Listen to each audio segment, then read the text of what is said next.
Bonjour à tous, c'est un nouveau jour de vidéo et aujourd'hui j'avais envie de te parler avec toi de la vraie raison pour laquelle les gens échouent au permis ou même des fois ils vont même pas jusqu'au bout, ils passent même pas le permis, ils abandonnent avant.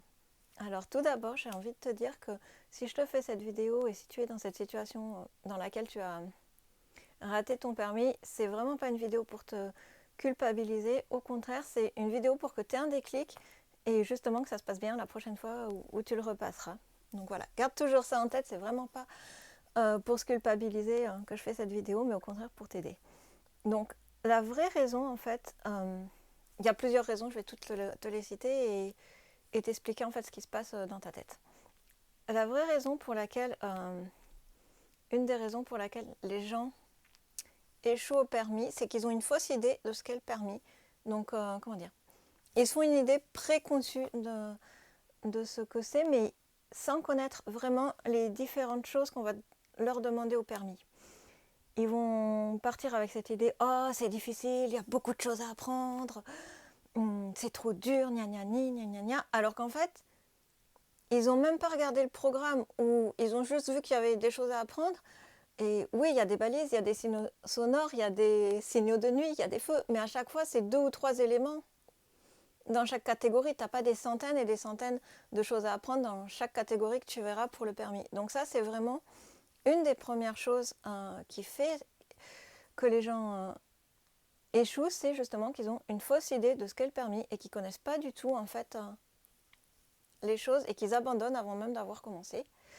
Donc ça, c'est plutôt tout ce qui va être lié à leur peur. Ils ont peur que ça soit difficile, ils ont peur, comment dire, voilà, qu'il y ait beaucoup de choses à apprendre et du coup, ils entretiennent cette croyance avant même d'avoir creusé et mis à plat toutes les choses qu'il y avait vraiment à apprendre.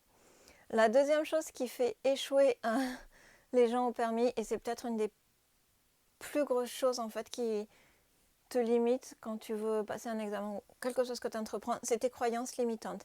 C'est-à-dire, ça va être toutes ces petites choses que tu as intégrées depuis ton enfance, parce qu'on est dans une société ultra compétitive où il faut toujours être le meilleur de la classe, avoir des bonnes notes. Enfin, je ne sais pas si c'était comme ça chez toi quand tu étais petit, mais à l'école, on nous met toujours en compétition les uns avec les autres. Dans le sport, c'est pareil, tu ne peux pas faire un sport juste pour ton loisir.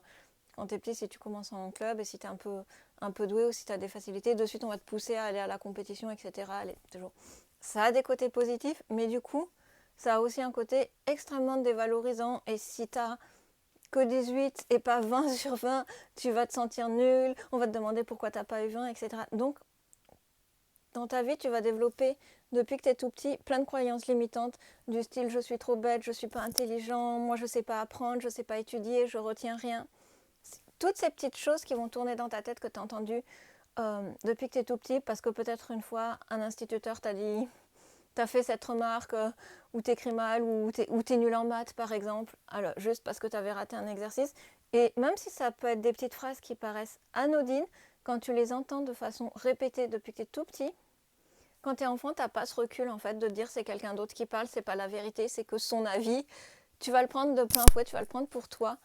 Et du coup, tu vas commencer à y croire. Si on te dit depuis ton enfance, même pour rigoler, oh là là, qu'est-ce que t'es bête, etc. Si c'est quelque chose que tu entends depuis que t'es tout petit, tu vas finir par croire que t'es vraiment bête et que t'es incapable d'apprendre le peu de contenu qu'il y a pour passer ton permis. Donc ça, c'est important d'avoir conscience, de faire ce travail sur soi et d'avoir conscience de toutes ces petites voix dans ta tête, qui ne sont pas tes voix bien souvent, qui sont des choses que tu as entendues quand tu étais enfant ou même encore à l'âge adulte que tu entends encore, et auxquelles tu crois, et auxquelles tu donnes du poids et de la valeur. En fait, il faut bien comprendre que faut prendre du recul par rapport à ces voix et comment dire. Et justement, choisir de ne pas leur donner de valeur et de croire en toi et de croire que tu en es capable en fait. Donc ça, c'est une deuxième chose qui fait que tu vas échouer à ton permis. C'est si tu préfères écouter ces voix-là que la voix positive dans ta tête. Après, il y a encore autre chose, en lien avec les croyances limitantes, c'est les histoires que les gens se racontent dans leur tête, du style, je sais pas, qu'il faut être super intelligent. Ça va être en fait le contraire des croyances limitantes, ou les croyances limitantes, tu vas te dévaloriser toi. Et les petites histoires, on va dire, que tu te racontes dans ta tête, c'est, comment dire, les attentes où tu vas te dire pour passer le permis bateau, il faut être comme ci, il faut être comme ça, il faut avoir tel âge, il faut avoir tel corps de métier, ou je sais pas, c'est des choses complètement absurdes que tu te racontes souvent. Mais ça fait partie des choses qui vont te faire échouer. Et enfin, je pense que les deux derniers points sur lesquels peuvent te faire échouer à ton permis, c'est un manque de méthode.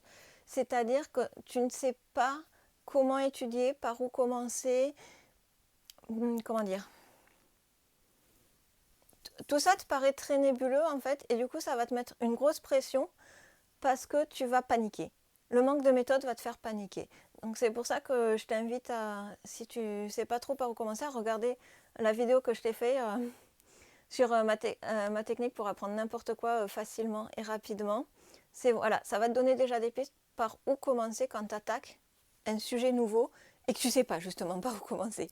C'est vraiment important quand quelque chose te paraît difficile, te paraît presque insurmontable, de trouver une méthode qui marche pour toi et d'appliquer et d'avancer petit pas par petit pas. Ça sert à rien pour le permis bateau, par exemple, le permis côtier, de commencer à réviser tes valises, tes feux, tout en même temps, de signalisation, tout en même temps. Commence par un sujet, va jusqu'au bout. Une fois que tu commences à être à l'aise avec, passe à autre chose, et ainsi de suite. Et après, une fois que tu auras tout bien appris de façon séparée, tu pourras commencer à mélanger, à te faire des fiches de révision, des cartes, où tu réviseras tout dans le désordre. Mais vraiment, le manque de méthode, c'est quelque chose qui peut te faire vraiment paniquer et qui peut te desservir. Et du coup, tu vas paniquer, donc tu vas plus écouter ta petite voix négative dans ta tête où tu vas te dévaloriser, où tu vas penser que tu es bête, que tu n'es pas intelligent, que tu ne peux rien apprendre, que tu étais mauvais à l'école, donc du coup tu peux pas réussir ça alors que ça n'a rien à voir. C'est quelque chose aussi, si tu n'étais pas très scolaire, parce que des fois la façon dont on apprend les choses à l'école, c'est pas la façon d'apprendre qui nous convient. Donc il faut que tu arrives à dissocier ça. Et ce qui m'amène à mon dernier point qui peut te faire un peu échouer ou abandonner avant même d'avoir commencé, c'est ne pas connaître ou avoir une méconnaissance, une mauvaise connaissance de tes facultés d'apprentissage. C'est-à-dire que si tu veux être capable d'étudier et d'apprendre n'importe quoi, c'est important que tu prennes le temps de bien comprendre la façon dont toi tu apprends, ce qui marche pour toi. C'est-à-dire que moi, par exemple, je sais que la façon dont j'apprends et je retiens le mieux, c'est en écrivant les choses.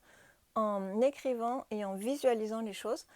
Donc moi, je sais maintenant que c'est comme ça que j'apprends le plus vite et de façon le plus définitive, on va dire. Donc, j'applique cette méthode pour n'importe quelle chose j'ai envie d'apprendre.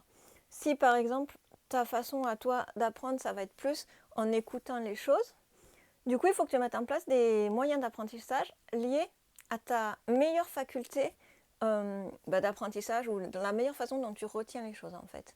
Donc, et pour que ça soit efficace, ça ne suffit pas de se dire ah ben super, je sais que j'apprends mieux en écrivant ou j'apprends mieux en écoutant. Il va falloir que tu utilises cette capacité de façon active. Donc, dans ces cas-là, si tu sais que tu apprends mieux en écrivant, il va falloir que tu écrives ce que tu es en train d'apprendre. Par exemple, moi je t'ai donné l'exemple de mes flashcards et de mes fiches de révision. Si tu as une meilleure faculté d'apprentissage en écoutant les choses, dans ces cas-là, fais-toi des audios. Ne va pas télécharger des audios sur Internet. Fais-les toi-même. Enregistre-toi avec le dictaphone de ton téléphone les cours, parce que tu verras que quand tu fais les choses activement, quand tu es vraiment acteur de ce que tu apprends, du coup, tu vas beaucoup mieux le retenir. Le fait de le vocaliser, de t'enregistrer, ça va t'obliger à sélectionner les informations que tu veux retenir, à être synthétique, à le dire avec tes mots. Et après, tu pourras te repasser les audios que tu as toi-même enregistrés. Donc vraiment, ça c'est le dernier point. Sois actif. Connais bien la façon dont tu apprends, dont tu retiens les choses, et sois actif. Et du coup, effectivement, le dernier point qui peut te faire échouer à ton permis et qui résume en fait tous ces petits points que je t'ai cités plus haut précédemment, c'est n'écoute pas les autres. Quand tu veux passer un examen ou apprendre une nouvelle langue ou n'importe quoi, n'écoute pas l'avis négatif des autres. C'est souvent des discours de personnes qui sont frustrées parce que même ils ont raté. Des gens qui vont te donner un avis alors que tu leur as pas demandé, alors qu'ils n'ont jamais passé ce permis, ils savent pas de quoi ils parlent, mais ils vont te dire ah là là, le permis bateau c'est super difficile, etc., etc., ou ça demande beaucoup de temps, il faut étudier longtemps, il y a beaucoup de choses à apprendre. Alors que s'il faut, ils n'ont jamais passé le permis bateau. Ou tu as les deux cas. Tu as les gens qui ont un avis sur tout alors qu'ils y connaissent entre guillemets rien et c'est le plaisir de donner leur avis et de te décourager. Alors soit parce qu'il y a une petite part de jalousie parce qu'ils aimeraient bien le faire et ils n'osent pas, justement à cause de leurs croyances limitantes, des histoires qui se racontent dans leur tête, soit c'est des gens qui ont raté et qui sont du coup un peu aigris, un peu jaloux et ça les embête un peu que toi tu réussisses là où ils ont raté. Donc la meilleure solution, c'est n'écoute pas leur avis et à la limite juste tu leur en parles pas, tu fais ton truc dans ton coin et au moins tu es tranquille. Donc voilà, j'espère que ces petites pistes t'auront aidé à prendre conscience de pourquoi les personnes abandonnent ou ratent leur permis bateau et que du coup, en ayant conscience de ces petits points, tu vas pouvoir les contrer. Je te ferai une vidéo plus spécifique sur comment dépasser tes croyances limitantes. La prochaine vidéo, je vais te tourner ça pour justement réussir son permis bateau. Donc voilà, j'espère que ça t'aura intéressé de prendre conscience de, entre guillemets, ces faiblesses qu'on peut avoir et par lesquelles on peut se laisser influencer. Et du coup, je te souhaite un bon permis bateau, une bonne réussite si tu es en train de réviser actuellement. Et je te dis, je te donne toutes mes astuces pour vaincre le manque de confiance en soi et dépasser ses croyances limitantes dans une prochaine vidéo. À bientôt!